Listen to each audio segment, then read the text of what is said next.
Il y a des périodes dans la vie où tout semble bloqué. Tu fais les causes, tu pries, tu patientes, et pourtant rien ne change. Tu te demandes pourquoi les choses n'avancent pas, pourquoi tout paraît si lourd. Et c'est souvent à ce moment précis qu'Allah veut t'enseigner quelque chose de plus grand. La confiance en lui, le tawakkul. Cette lumière intérieure qui naît quand tu comprends que tu n'as jamais rien contrôlé et que tout dépend de lui. Allah dit, et place ta confiance en Allah, car Allah aime ceux qui lui font confiance. Et quand Allah dit qu'il aime une catégorie de personnes, c'est qu'il veut que tu en fasses partie. Salam alaikum les filles, j'espère que vous allez bien. Alors, aujourd'hui, je reviens avec l'épisode sur le tawakkul. J'ai fait un sondage Instagram en proposant 2 titres d'épisodes. Et celui qui a le plus plu, c'est sur le tawakkul. Ça me va parce que c'est un sujet qui me parle énormément. Et vous verrez pourquoi, Inch'Allah. Je vous laisse la petite surprise pour la fin. Mais avant ça, il faut comprendre que veut dire le mot tawakkul. Le mot tawakkul, c'est un mot qu'on prononce assez souvent, mais on comprend rarement le sens. Donc linguistiquement, le mot tawakkul vient de la wakala. La wakala veut dire confier une affaire à quelqu'un en qui tu as confiance. Donc spirituellement, c'est le fait de placer ta confiance en Allah tout en faisant les causes permises. Ibn Rajab disait, le tawakkul, c'est le repos du cœur sur Allah accompagné de l'accomplissement des causes légales. Ce n'est donc pas de la paresse ni de la résignation, c'est vraiment une force spirituelle. On se rend compte en fait que le résultat appartient clairement à Allah. Il y a une histoire à l'époque du prophète alayhi salatu wassalam qui montre clairement qu'est-ce que le tawakkul. Donc il y a il y a un compagnon qui demande au prophète s'il doit attacher son chameau et placer sa confiance en Allah ou bien le laisser libre et compter sur Allah.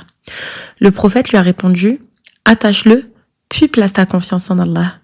Donc à l'époque, les voyageurs avaient l'habitude d'attacher leur chameau pour éviter qu'ils ne s'enfuissent pendant qu'ils priaient ou pendant qu'ils se reposaient, etc. Cet homme, qui était animé par une foi sincère, voulait bien faire. Et il se disait, si je fais totalement confiance en Allah, j'ai pas besoin d'attacher mon chameau finalement. Mais le prophète alayhi salatu wassalam lui enseignait ici le juste équilibre entre l'action et la foi. Donc il faut faire les causes, car Allah t'a ordonné d'agir quand même, puis placer ta confiance en lui, car le résultat dépend de lui. Donc on va dire que ce hadith résume clairement la vision islamique du tawakkul. Il faut vraiment prendre conscience que la confiance en Allah, le tawakkul, la wakala qu'on a envers Allah, c'est pas une excuse d'inaction, on va dire. Tu ne peux pas dire « je ne révise pas, Allah m'aidera » ou « je ne cherche pas de travail, mais Allah me l'accordera » par exemple. Ici, on comprend que le tawakkul, c'est faire de son possible et de laisser les résultats à Allah. Parce que les causes aussi font partie de la foi. Allah a créé un monde de causes et d'effets. Si tu refuses de faire les causes, tu contredis la sagesse divine, on va dire. Et si tu t'appuies justement que sur les causes en oubliant le Créateur, tu oublies aussi la sagesse divine. Donc vraiment, c'est avoir un parfait équilibre. Par exemple, dans cette histoire, le compagnon attache son chameau et il fait confiance en Allah. À notre échelle à nous, on va dire, on prépare un examen et on va faire les doigts. Et on va se dire que le résultat appartient à Allah. Mais on va faire les causes. Une personne malade, elle va chercher la guérison en allant voir des médecins, etc. Mais le résultat final appartient à Allah. Et c'est cet équilibre-là qui fait du tawakkul une lumière. Ce que j'aimerais aussi souligner sur le tawakkul, c'est qu'il faut se dire que c'est clairement un reflet du tawhid qu'on a. Déjà, il faut comprendre qu'est-ce que le tawhid. Le tawhid, c'est comprendre l'unicité d'Allah. Comprendre qu'il est le seul et l'unique. Et qu'il est Allah, qu'il est l'unique. Donc finalement, quand on a un tawakkul puissant, c'est qu'on a un bon tawhid. Parce que finalement, comment pourrais-tu placer ta confiance en Allah si tu n'es pas convaincu qu'il est le seul à détenir le pouvoir sur ta vie? Le seul à accorder, à priver, à retarder, à donner au moment parfait. Vraiment, le tawakkul, le fort tawakkul, c'est comprendre qu'Allah voit un bien là où toi tu vois un mal. Ou que toi tu vois une perte. Comme Allah subhanahu wa ta'ala nous dit dans Surat al-Baqarah, le verset 216, « Il se peut que vous détestiez une chose alors qu'elle est un bien pour vous, et que vous aimiez une chose alors qu'elle est un mal pour vous. Allah sait, tandis que vous ne savez pas. Et ce verset-là, quand on le comprend, c'est se dire « Ya Rab, je ne comprends pas, mais je te fais confiance. Moi, je comprends pas, je ne sais pas, mais je te fais confiance. Même si aujourd'hui, je comprends pas la sagesse derrière cette épreuve, alhamdoulilah, je sais que derrière, c'est toi Allah, c'est toi Al-Latif, c'est toi Al-Wakil, c'est toi Al-Razzaq. Et là, on revient en fait comprendre les attributs d'Allah. Quand on connaît les noms d'Allah, quand on en connaît la signification, ça nous apaise. On se dit, mais c'est Allah, c'est, comme je vous ai dit, c'est le Wakil, c'est le Latif, il a tous ces attributs-là, donc ça nous rassure. Ça nous rassure finalement. Et là, le tawhid, il est présent. Tu te dis, je ne sais pas pourquoi c'est dur, mais je sais que toi, tu sais pourquoi. Et qu'il y a un bien derrière parce que c'est toi. Et plus tu connais Allah, plus ton cœur lui fait confiance. Voilà d'où l'importance de connaître ses attributs. Connaître ses noms, connaître ses promesses, connaître ses sagesses. Al-Wakil, par exemple, c'est celui qui gère toutes tes affaires. Quand tu sais qu'Allah gère toutes tes affaires, tu peux pas t'inquiéter. Al-Razzaq, c'est celui qui accorde la subsistance. Et la subsistance, ce n'est pas que les biens matériaux, on va dire. La subsistance, c'est dans le mariage, c'est dans la famille, c'est dans les enfants, c'est dans le foyer, c'est dans le travail qu'il nous accorde, etc., etc. C'est pas que la subsistance, c'est pas que de l'argent. Al-Latif, qu'est-ce que Al-Latif? Al-Latif, c'est celui qui gère avec douceur et subtilité. Donc quand tu sais qu'Allah gère tes affaires, parce qu'il est le wakil aussi, avec douceur et subtilité, alhamdoulilah, ton cœur il se tranquillise.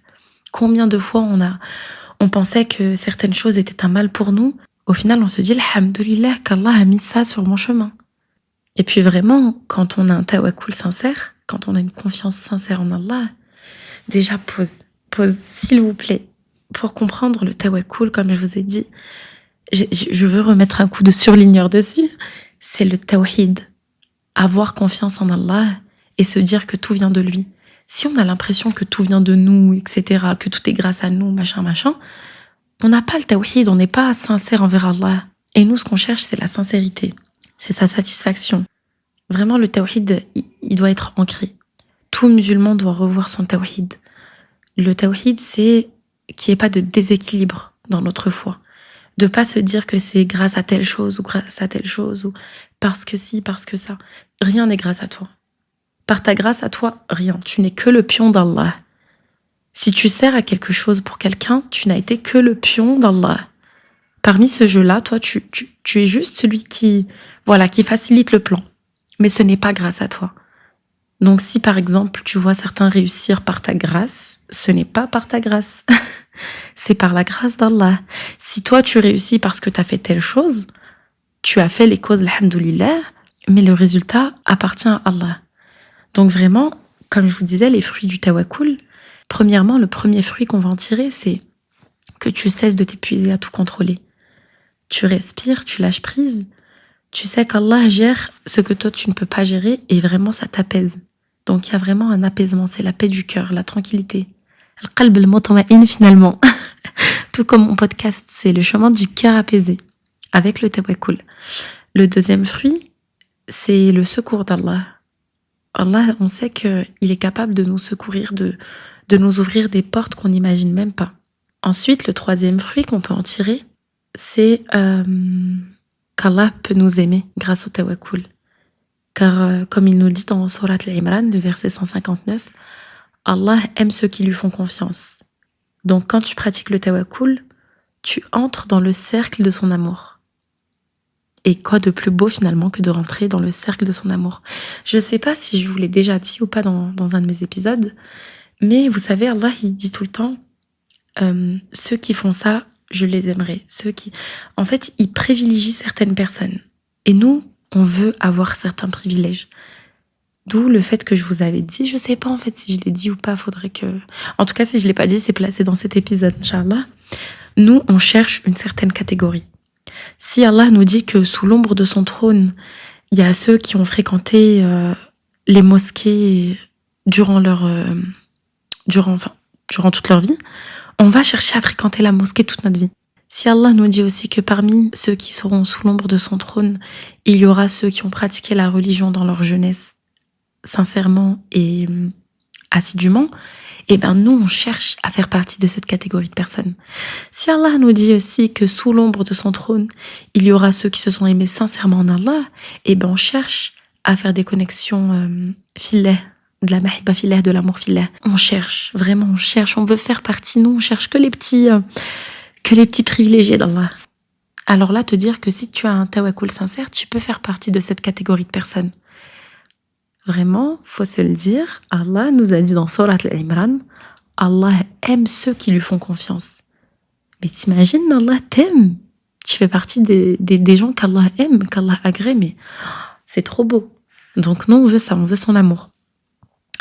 Et j'aimerais vous raconter une petite histoire de tawakkul qui m'inspire, mais subhanallah, quand je vois ça, je me dis, mais on peut pas ne pas croire en Allah.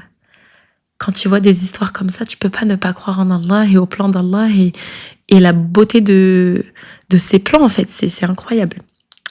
Et cette histoire que je vais vous raconter, c'est l'histoire d'une sœur qui n'est autre que ma meilleure amie. Allahumma barik, c'est vraiment ma sœur, c'est ma meilleure amie depuis... Je l'aime d'amour, vraiment. Donc je l'ai connue au collège.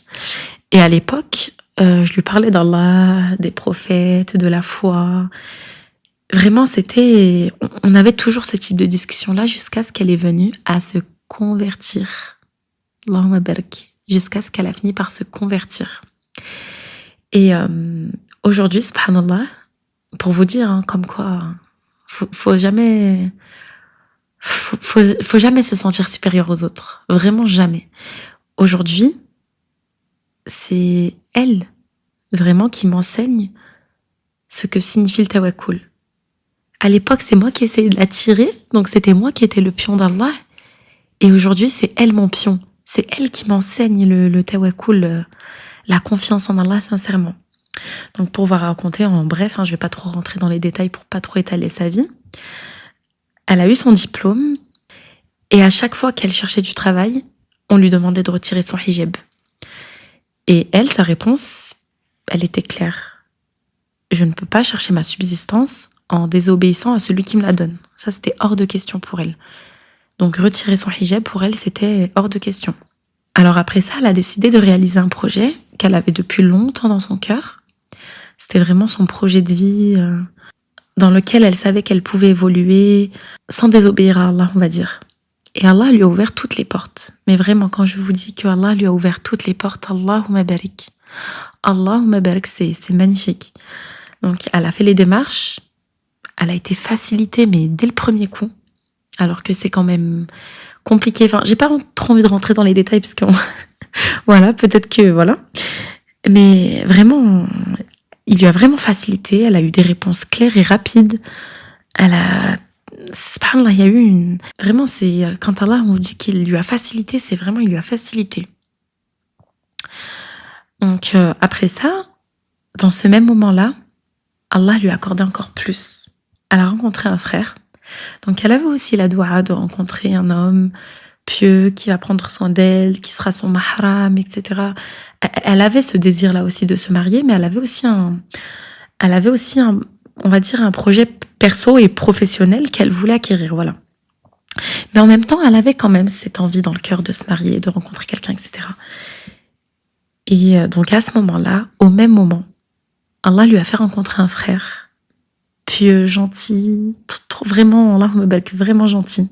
Et par la suite, ils ont échangé dans un cadre licite, avec les intentions claires, qui était le mariage.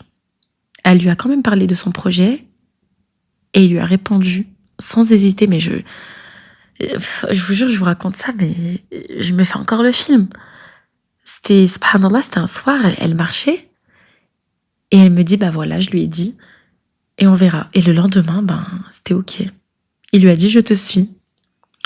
Donc il lui a répondu, je te suis. Quelque temps après, mais vraiment quand je vous dis quelque temps, c'est quelque temps après, ils se sont mariés, dans une atmosphère, mais c'était incroyable. Vraiment, c'était incroyable.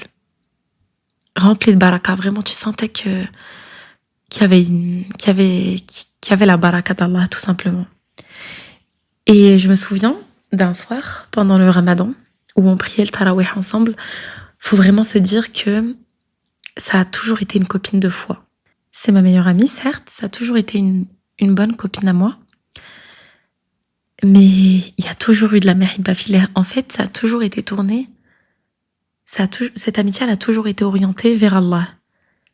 Jamais été orientée sur autre chose. C'est une copine particulière. C'est une amie particulière. C'est une sœur. C'est Allahumma barak, vraiment. J'espère qu'on sera sous l'ombre du trône d'Allah ensemble, elle et moi. Ça serait waouh. Ça serait magnifique. qu'Allah nous facilite et qu'Allah nous l'accorde. Donc je vous disais, un soir pendant le ramadan, je me souviens qu'on priait le tarawih ensemble. Et il faut se dire que pratiquement chaque soir, depuis 3 ans, 4 ans, ouais, 3-4 ans, tous les soirs, on priait tarawih ensemble. Tous les soirs. Et on pleurait en se disant, mais en fait, c'est le dernier ramadan qu'on passe ensemble. Parce que du coup, finalement, le projet qu'elle avait en cours allait faire qu'on n'allait plus se retrouver pour le ramadan. Et je pleurais, je lui disais, mais tu vas partir et tout. Et ce soir-là, elle m'a dit une phrase. Et c'est là où je me suis dit, Allahu Akbar. Allahu Akbar. Vraiment, je vous en parle, j'ai les frissons, j'ai envie de pleurer. Elle me dit, Inès, j'ai l'impression qu'Allah a appuyé comme sur un bouton, qu'il a lancé la machine et que j'ai pas le doigt dessus. Donc elle avait son projet qui était en cours, elle avait son mariage qui était en cours et qui s'enchaînait, qu'en fait elle allait finir par partir avec son mari qui de base, j'ai même envie de vous dire quelques semaines avant n'était pas son mari, mais je me dis mais subhanallah, c'était affolant. Et finalement c'est là où je me suis dit mais en fait c'est ça le vrai tawakkul.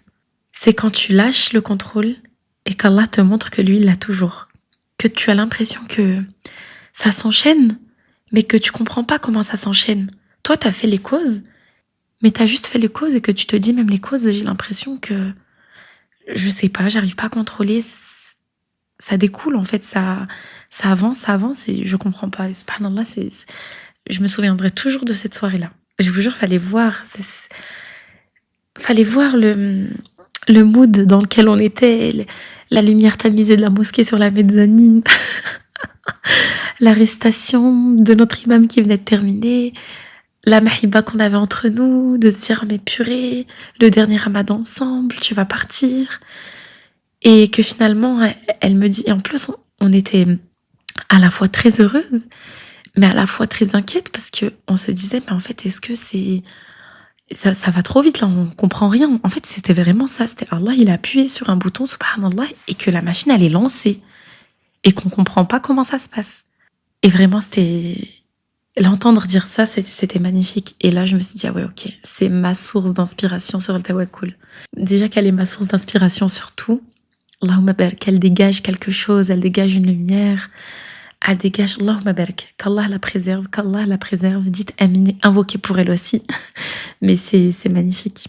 Donc finalement, alors d'aujourd'hui, elle est partie. Et pour vous dire à quel point vraiment le tawakkul, waouh, Allah l'a récompensé. Elle a voulu satisfaire Allah et Allah l'a récompensé.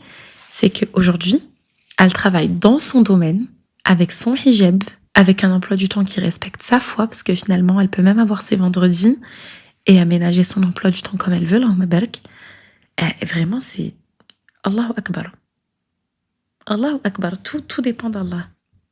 Vraiment, quand on veut le satisfaire, Allah nous envoie une pluie de bienfaits. Et vraiment, donc à chaque fois que je pense à elle, je pense tous les jours à elle, mais vraiment quand je pense à elle, je me dis, celui qui choisit Allah, Allah le choisit. Et quiconque place sa confiance en Allah, Allah lui suffit. Subhanallah. Alors si j'ai des conseils pour vivre avec le tawakkul au quotidien, ça serait, fais les causes, mais confie le résultat à Allah. Tu étudies, tu travailles, tu entreprends, mais dans ton cœur, tu te dis, je fais ce que je peux et Allah se chargera du reste. Le deuxième conseil que j'aurais à te donner, c'est, rappelle-toi que la perte apparente peut cacher un bien. Parfois, Allah te ferme certaines portes parce que derrière il y a un piège, mais que lui t'ouvrira une porte encore meilleure. Le troisième conseil que j'aurais à te donner, ça serait médite sur les noms d'Allah, vraiment chercher à connaître les attributs. Dis-toi que Al-Wakil gère mes affaires. Al-Latif agit avec douceur. Ar-Rahman, Ar-Rahim, tous ces attributs-là, c'est vont te rassurer. Donc vraiment, cherche à méditer sur les noms d'Allah. Et surtout, invoque. Fais beaucoup de dua. Place ton cœur entre les mains d'Allah. Place-toi, toi, complètement entre les mains d'Allah. Et il y a une dua aussi à répéter matin et soir et souvent, c'est Hasbi Allahu la ilaha illa hu alayhi tawakkalt wa huwa rabbul arshil azim. Vraiment répète. Hasbi Allahu la ilaha illa hu alayhi tawakkalt wa huwa rabbul arshil azim. Hasbi Allahu la ilaha illa hu alayhi tawakkalt. Qui veut dire Allah me suffit. Nul n'est digne d'être adoré en dehors de lui. Donc vraiment, tu remets le tawhid en premier point. C'est en lui que je place ma confiance et il est le Seigneur du trône immense. Donc vraiment, cette dua à apprendre et à répéter. Quand tu sors de chez toi, tawakkulna ala Allah, la hawla wa la quwwata illa billah. Quand tu entreprends quelque chose, tawakkulta ala Allah. Quand tu commences un examen ou quand tu commences, peu importe ce que tu peux commencer, tawakkulna ala Allah, tawakkulta ala Allah. Et répète-le. À force de répéter tout ça, ton cœur finira par accepter ces paroles-là et il y aura un travail interne et tu finiras par avoir une confiance ancrée, vraiment ancrée. Tu finiras par avoir un tawhid ancré. Donc, les doigts, on ne néglige pas les doigts. Les doigts, c'est ce qui fait tout, que ce soit pour le tawakkul ou pour autre chose. On est toujours orienté vers Allah. Tout s'oriente vers lui. Les doigts, ça fortifie le cœur et vraiment ça ancre la confiance. Alors mes sœurs, le tawakkul, c'est la plus belle forme d'abandon. C'est poser ton cœur entre les mains d'Allah et lui dire sans peur, je te fais confiance, même quand je ne vois pas la fin. Le tawakkul, c'est une paix silencieuse, c'est une certitude qui chuchote, mon Seigneur est avec moi. Je te laisse avec ce beau rappel du prophète alayhi salatu wassalam. Si vous placez votre confiance en Allah comme il se doit, il vous accorderait votre subsistance comme il l'accorde aux oiseaux. Ils sortent le matin affamés et reviennent le soir rassasiés. Rapporté par At-Tirmidhi. Alors sors chaque matin avec confiance et reviens le soir avec gratitude. Repose-toi sur celui qui ne dort jamais. Repose-toi sur Al-Wakil. Salam alaikum.